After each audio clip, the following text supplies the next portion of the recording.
Pemirsa, Polda Bali akan memberikan atensi khusus kepada masyarakat yang merayakan Tahun Baru dan berlibur dengan mengunjungi objek-objek wisata di Bali.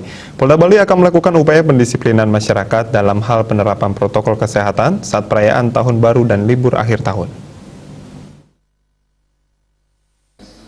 Kapolda Bali Irjen Polisi Jayan Danu Putra ketika meninjau kesiapan Bandara Ngurah Rai untuk menerima kedatangan wisatawan dan memantau penerapan SE Gubernur Bali terkait syarat perjalanan ke Bali, menegaskan akan menindak setiap pelanggaran protokol kesehatan yang dilakukan masyarakat ketika merayakan Tahun Baru. Maka dari itu pihaknya mengimbau masyarakat yang merayakan Tahun Baru untuk tetap mentaati protokol kesehatan ketika beraktivitas dengan tetap menggunakan masker, menjaga jarak dan rajin mencuci tangan. Selain itu jajarannya juga akan menindak pelanggaran hukum jika ditemukan masyarakat yang mabuk-mabukan beralkohol, membunyikan petasan, dan menimbulkan kerumunan. Melalui Operasi Lilin Agung 2020, pihaknya bersama TNI dan instansi terkait akan menempatkan personel-personelnya di objek-objek wisata untuk memantau dan mendisiplinkan masyarakat dalam penerapan protokol kesehatan, sehingga diharapkan tidak terjadi kerumunan demi mencegah penularan COVID-19.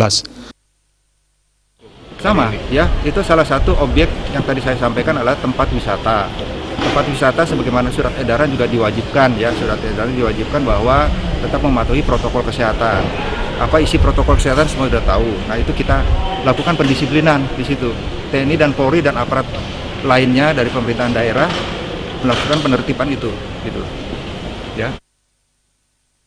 Pengelola objek wisata juga dihimbau untuk proaktif melakukan pemantauan dan menyiapkan sarana prasarana pendukung protokol kesehatan dalam kuantitas memadai. Ria Sebali TV.